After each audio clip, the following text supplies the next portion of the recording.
গণেশ পুজোর দখলকে কেন্দ্র করে তৃণমূলের গোষ্ঠীদ্বন্দ্ব প্রকাশ্য। আজ বিকেলে ঘটনাটি ঘটে লিলুয়ার চকপাড়া যুব ফোরামের উদ্যোগে গত ৩ বছর ধরে তৃণমূল কংগ্রেস কর্মীরা গণেশ পুজো করে আসছে। কিছুদিন আগে ডুমজুরের বিধায়ক কল্যাণ ঘোষের অনুগামীরা পুজোর দখল নিতে চায় বলে অভিযোগ।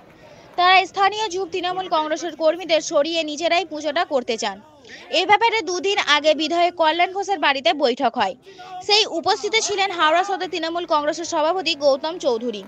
সেখানে আপাতভাবে সমাধান সূত্র পাওয়া গেলেও আজকে বিকেল বেলায় যুব তৃণমূল কংগ্রেস কর্মীরা রাস্তা অবরোধ করে কল্যাণ ঘোষের বিরুদ্ধে স্লোগান দিতে থাকে। কল্যাণ ঘোষকে তোলাবাজ এবং ধর্মের নামে বিভাজন করতে চায় বলে অভিযোগ করা হয়। তারা এই জিনিস মেনে নেবে না বলে স্পষ্ট জানান। ঘটনাস্থলে উত্তেজনা বাড়তে থাকায় নামানো হয় বিরাট পুলিশ বাহিনী এবং র্যাব।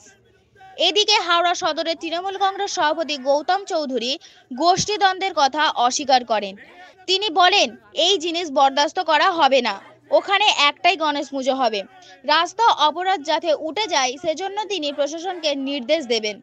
তিনি আরো বলেন, আগামী 16 তারিখে দুপুর 12টার মধ্যে দুপক্ষকে নিয়ে মিটিং করে সমস্যার সমাধান করে দেবেন। আপনারা দেখছেন এইচ+সিটি নিউজ। আমাদের গণেশ পূজা বন্ধ করে দেওয়ার মাস্টারমাইন্ড কল্যাণ ঘোষের কালো হাত ভেঙে দাও, গুড়িয়ে দাও, দূর হাঁটো, দূর হাঁটো, দূর হাঁটো। আমাদের গণেশ পূজা বন্ধ করে দেওয়ার পরিকল্পনা কল্যাণ ঘোষ, দূর হাঁটো, দূর হাঁটো, দূর হাঁটো। আমাদের মানব সেবার কাজ বন্ধ করে দেওয়ার পরিকল্পনা কল্যাণ ঘোষ, দূর হাঁটো, দূর হাঁটো, দূর হাঁটো, দূর হাঁটো, দূর হাঁটো, দূর হাঁটো। কল্যাণ ঘোষ কালো হাত ভেঙে দাও, গুড়িয়ে দাও, ভেঙে দাও, গুড়িয়ে দাও। কল্যাণ ঘোষের কালো হাত ভেঙে দাও।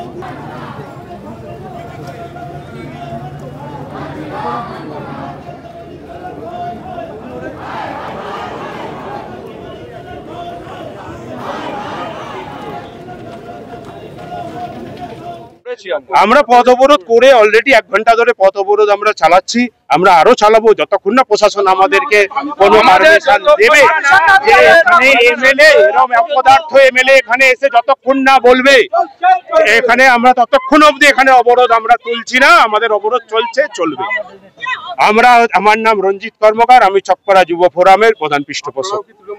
আমরাও তৃণমূল করি, আমাদের পার্টি অফিসে পুজো। আপনারা দেখুন আমাদের পার্টি অফিসে পুজো। দিন এমএলএ কল্যাণ ঘোষের বাড়িতে আমাদের একটা গৌতম চৌধুরীর নেতৃত্বে একটা মিটিং হয়। সেই মিটিং এ ডিসিশন হয় যে পুজো আমরা করছি, আমরাই করব।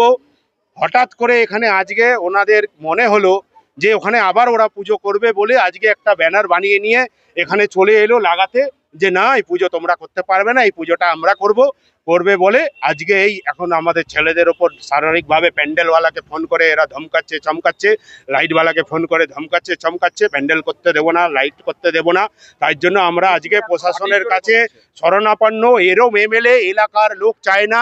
আপনারা সাংবাদিক, আপনাদের মাধ্যমে আমরা জনসাধারণকে জানাতে চাই যে এখন মমতা ব্যানার্জি প্রকল্প নিয়ে যে বাংলায় বাঙালি থাকবে, কোথায় বাঙালির অস্তিত্ব আছে? মমতা ব্যানার্জি, অভিষেক ব্যানার্জির কাছে আমি প্রশ্ন করছি, গৌতম চৌধুরী মহাশয়ের কাছে প্রশ্ন করছি, আপনি তো এই মিটিং করেছেন, আপনি তো ছিলেন, বাঙালির অস্তিত্ব কোথায় থাকছে? যে আমাদের গণেশ পুজো আজকে এই একটা অপদার্থ এমএলএ, তোলাবাজ এমএলএ যে চারিদিকে তোলাবাজি করে বেড়ায়, তার টিম নিয়ে পুরো আমাদের অঞ্চলে তোলাবাজি করে বেড়ায়। আপনারা চারিদিকে যেখানে সেখানে নজর দিলে, মানুষের কাছে জিজ্ঞেস করলে আপনারা জানতে পারবেন যে এই এমএলএর কুকীর্তি কুকর্ম।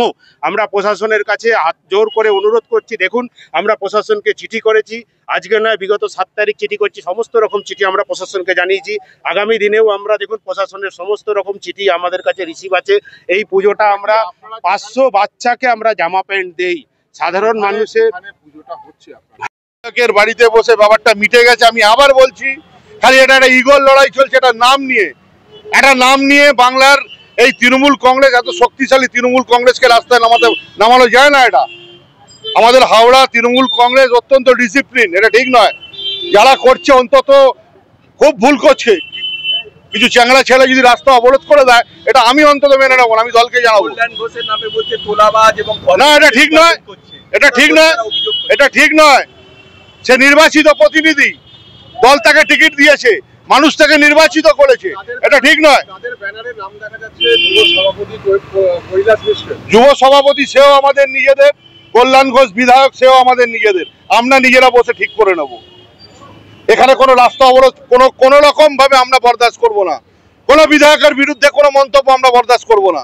যারা করবে আগামী দিনে তাদেরকে কিন্তু আমরা পানিশমেন্ট করব।